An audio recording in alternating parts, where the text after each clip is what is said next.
Bom dia, turma, tudo bem? Sejam muito bem-vindos a mais uma aula de língua portuguesa. Hoje nós vamos conversar sobre o texto Negrinha, publicado, escrito pelo Monteiro Lobato, tá? Como se trata de uma leitura e interpretação de um conto, este vídeo vai ser destinado apenas a comentários e correções, tá? Conforme vocês me solicitaram, eu preciso fazer a correção dessas atividades. Então, eu abri direto aqui no texto Negrinha para que nós possamos nos ter como referência em relação às questões de interpretação de texto, tá? Como vocês já perceberam, trata-se de um texto narrativo que vai contar de uma forma ficcional, não sabemos se de fato isso existiu ou não com esta criança, né? A história de uma negrinha. Então, vamos ler esse texto e ao lê-lo, nós vamos nos deparar com uma criança de 7 anos, órfã, que vive na casa de sua dona. Só que a gente vai fazendo a leitura, a gente vai perceber que se trata de um texto pós-abolição. E que mesmo feito a abolição da escravidão, que vocês já sabem, estudaram na história, né, como funciona tudo isso, quando a gente vai fazer essa leitura, a gente identifica que é um momento onde os escravos já foram libertos, só que eles não têm para onde ir. A sociedade subjuga, uma vez que foram escravos. Não é todo lugar que quer dar emprego. As famílias não têm para onde ir. As crianças precisam crescer, enfim, N problemas, N situações. O escravo, a princípio, na sociedade, ele era mal visto, né? Então, o que acontecia? Mesmo feito a abolição, como eles não tinham para onde ir, os senhores das senzalas precisavam de mão de obra e eles precisavam de um lugar para morar, para sobreviver. Como que eles faziam? Continuavam a trabalhar. A grande maioria deles continuavam a trabalhar nas fazendas, como se fosse uma troca de favor. Eu trabalho para o senhor me dá comida. Entende? Então, a gente percebe nessa leitura da negrinha que ela não tem mais os pais, provavelmente não aguentaram, a gente não sabe, muita coisa pode ter acontecido com a família, tá? E ela, órfã, tem 7 anos de idade, ela não tinha para onde ir. E aí, a dona Inácia, né, que vocês vão perceber o nome dela mais adiante, a dona Inácia cria essa menina. Mas ela não cria a menina como se fosse uma tia. Ela cria a menina como se fosse ainda sua dona. Ela não trata bem. Essa menininha, a negrinha, ela nasceu na senzala. A mãe dela era escrava. Só que ela perdeu a mãe e não tinha ninguém por ela. Por isso que a dona Inácia, por ser boa pela igreja, gostar muito dela, ela tinha um lugar certo, ela tinha posses, ela acabou ficando ali com essa menina, até porque essa menina fazia os trabalhos de casa para ela, né? Mas não para por aí não. A dona Inácia, ela era boa na frente do padre, que era do vigário, né? Do padre, dos amigos, mas às vezes, na maioria das vezes, ela tratava a menina de uma forma animalesca. Então, quando vocês vão fazer a leitura desse texto, vocês vão se deparar com situações que nos causam certa repulsa, que nos causam ânsias, porque a gente vê que é uma menina que não tem uma vida de menina, é uma negrinha, não tem identidade, não tem nome. O Monteiro Lobato nos coloca essa história, essa narrativa de uma menina que não possui nem identidade. Por isso que ela é conhecida pelo seu apelido, por Negrinha, tá? E essa dona Inácia, ela não permitia que a menina chorasse, que quando sempre ficava aos pés da dona Inácia, sempre para servi-la, sempre para estar fazendo tudo o que ela queria. Detalhe, como se fosse um animalzinho. Ela não se sentia criança porque ela não sabia o que era brincar. Ela não sabia o que era uma boneca. A patroa rica, mas tratava ela como se fosse um animalzinho. Não admitia choro, não era viúva, não tinha filhos. Ela batia muito na menina, a ponto de machucá-la e, enfim, né? Essa menina ficava pelos pés e uma coisa que me chama muita atenção, que a dona Inácia, quando ficava muito nervosa, buscava quem para dar uns croques? A negrinha. Sempre tá ali, porque ela ficava nervosa e descontava sua raiva nessa menina.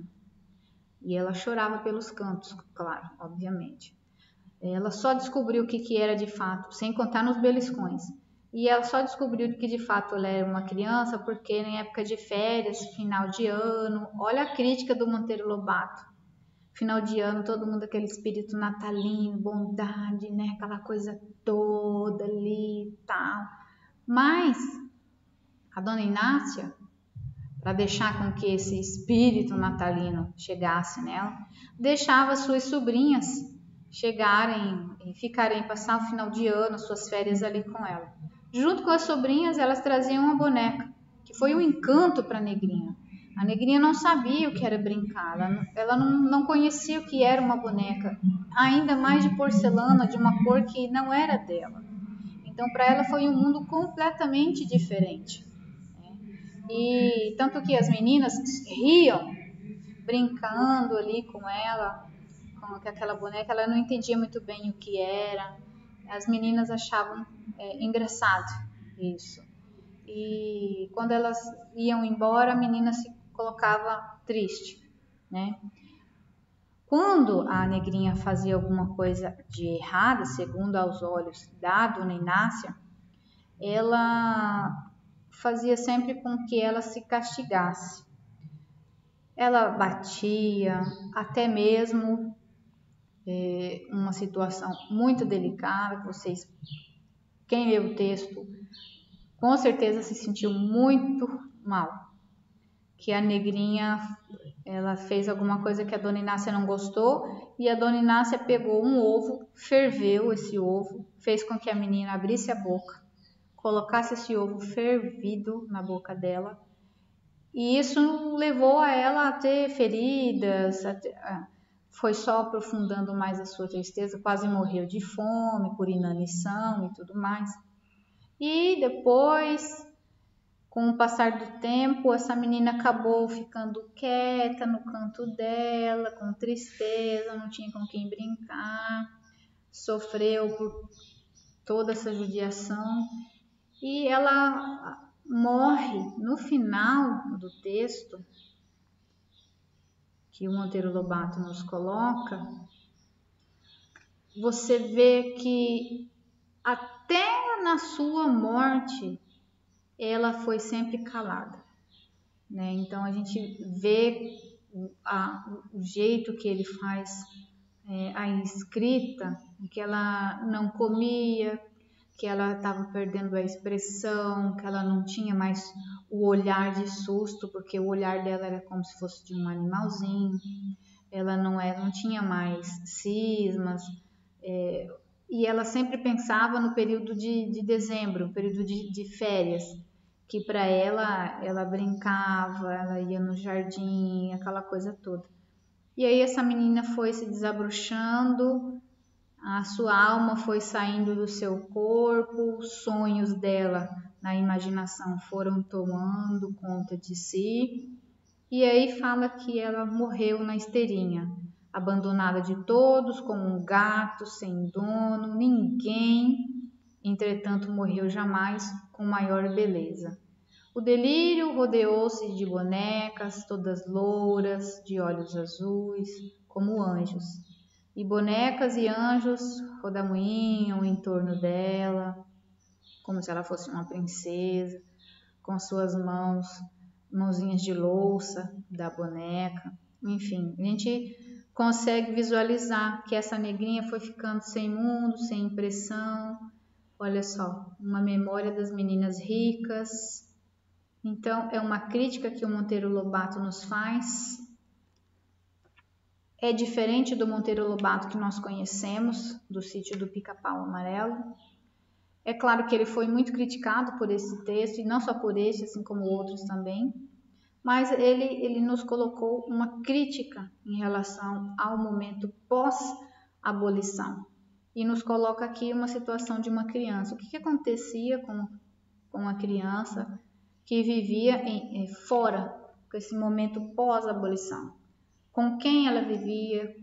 É claro que nem todos sofriam isso, mas se ele escreveu essa narrativa, quem nos garante que essa narrativa seja só ficção?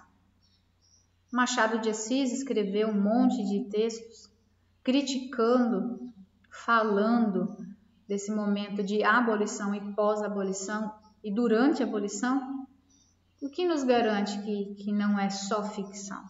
O conto Pai contra Mãe nos conta a narrativa de uma mãe que está ali grávida e perde o filho porque ela é açoitada. Então, assim, esses autores, eles não vão escrever textos do nada, do vazio. Eles vão criticar, eles vão tecer críticas em relação a isso. E é claro que nós, no momento que nós vivemos hoje, que não é pós-abolição, mas é pós-moderno, nós não podemos nos esquecer desse período. Não podemos apenas lembrar como uma recordação, como memória também. Nós temos que nos inquietar, não deixar que isso de fato atinja a nossa sociedade. Presta atenção. Essa negrinha, olha o nome, negrinha, vai trazer temas que existem até hoje. Dentro do próprio texto você consegue ver bullying, você consegue ver racismo, preconceito, entre outras situações, descuido, né? Mas é um texto crítico que nos traz uma consequência que nunca mais vai ser apagada na identidade do e no Brasil, tá? Então o texto, claro, vai ser bem poético, vocês vão fazer a leitura, quem não fez vai fazer, porque eu vou colocar essa correção, tá? Vocês têm este texto, essas questões para serem respondidas, tá? E aí vai estar perguntando, o que sugere esse título, negrinha? Qual que é o tema do conto? O que sugere? Contar a narrativa de uma criança órfã pós-abolição, né? Então, o que sugere esse título? Eu vou colocar, aqui não dá para eu responder porque eu sou a autora do formulário, mas eu vou falando para vocês as respostas, tá? O que sugere este conto, este título? O que sugere? Contar a história de uma negrinha que é órfã em momento de pós-abolição da escravidão. Ponto. Tá? Essa resposta já coloca o título e o tema do conto. Na número 2, está falando quais são as principais características da personagem principal do conto. Tá bem claro, né? As principais características na primeira linha. Tá mostrando como que é essa criança, ó. Ela é órfã, tem 7 anos. Preta? Não, ela é fusca, mulatinha escura, de cabelos russos e de olhos assustados. Então, essas duas primeiras linhas respondem a número 2, tá? Onde e quando se passam os fatos? Onde? Na casa da dona Inácia. Quando se passam os fatos? Em momento de pós-abolição, tá? Então, já está respondida número 3 também. Número 4. Você já conheceu alguém que viveu uma situação parecida com a da personagem negrinha? Isso é pessoal, ou é sim ou é não. Eu não conheci uma criança que viveu nessa situação, mas eu já tive meus avós contavam de parentes, contavam como era a vida deles e como crianças, e eu soube de situações bem semelhantes da negrinha, mas eu não conheci uma pessoa como ela. Até porque hoje não existe mais escravidão, existe algumas outras situações, mas eu não conheci alguém como essa personagem, tá? Que apanhava, enfim, que não tinha ninguém por ela. Hoje a gente vê uma outra roupagem, né? Só não tem a escravidão, mas a gente vê crianças que vivem a mesma situação, né? A número 5. Nos dias atuais, ainda existem crianças sendo exploradas e maltratadas por adultos? E de que forma? Claro, né, gente? Infelizmente ainda existe essas crianças que são exploradas, maltratadas, que vivem em situações de vulnerabilidade, que vivem e moram ao redor ou até mesmo nos lixões, que os adultos não aproveitam disso, que tem trabalho escravo infantil, mesmo não tendo a escravidão ainda existe, tá? É diferente de ajudar a mãe em casa de trabalho doméstico, tá? Por favor. A número 6, qual é o órgão que protege os direitos da criança e do adolescente? Eu venho sempre tocando no mesmo assunto. É o ECA. ECA. ECA. Estatuto da Criança e do Adolescente. Nós trabalhamos algumas leis sobre isso, tá? Então, qual que é o órgão? O ECA. 7. A partir do que você entende e conhece o mundo em que vivemos, quais são as outras formas de violência sofrida pelas crianças e adolescentes? Ó, violência social, psicológica, moral, violência física, tá? Então, assim como nós trabalhamos a temática da violência contra a mulher, as crianças não é diferente, tá? A número 8. Alguns meios de comunicação e mídias induzem a violência. Nós sabemos que sim, o Free Fire está bem aí. Vocês sabem muito bem o meu posicionamento com relação a esse jogo, né? Fazer um levantamento de alguns fatos de violência contra as crianças na internet e nos meios de comunicação. Vocês vão fazer, tá? Eu colocaria aqui como resposta que jogos infantis e do celular e aplicativos que também vocês podem baixar pelo celular e filmes também induzem a violência. Tá? E quais são os meios de comunicação que isso se propaga? Acabei de falar, na internet, em jogos, Facebook, Instagram, tá? Principalmente, tá? Não vou nem entrar em muito detalhe. E a última, a número 9, nós vamos falar sobre o bullying, que é praticado e sofrido pela criança, praticado e sofrido por exemplo, o bullying é uma violência contra a criança praticada pela própria criança e adultos. Só que o bullying não é só a criança que sofre, tá? Nós já conversamos sobre isso no segundo bimestre. Aqui, quem sofre bullying é a negrinha. Dona Inácia faz isso, as meninas fazem isso, as sobrinhas dela, né? E vocês vão citar passagens do texto, onde que tem essa prática. O que é citar? Você vai lá no texto, aqui mesmo fala, ó, cale a boca, peste do diabo, a Dona Inácia falando para ela, né? Quando ela bate também, tá? Olha só, sentadinha aí, e bico, por exemplo, e bico fechado. Então, o que você vai fazer? Você vai copiar do texto e vai colocar a sua resposta aqui, tá? Como eu sou autora do formulário, eu não consigo colocar, mas você consegue colar aqui a sua resposta, tá? Vamos supor, eu vou responder aqui, ó, sentadinha aí e bico, hein? Tá? Então, vocês conseguem copiar e colar. Uma passagem já tá bom, que eu já vou entender, tá? Feito isso, vocês vão enviar as suas respostas. Para mim não aparece, porque de novo eu vou falar, sou a autora do formulário, mas para vocês vai aparecer aqui a palavra enviar. Quando você clicar, você já consegue visualizar as suas respostas, mas a correção só vai ser visualizada se você de fato assistir o vídeo. Como eu não fiz em forma de teste, não aparece a nota para vocês. Eu é que vou dar a nota depois, lá na plataforma Timos, tá? Então, por favor, façam as correções certinho, não deixem nada pendente, tá? O que é pessoal e o que não é só escutar a minha voz, o áudio, não precisa nem ficar olhando o vídeo, tá?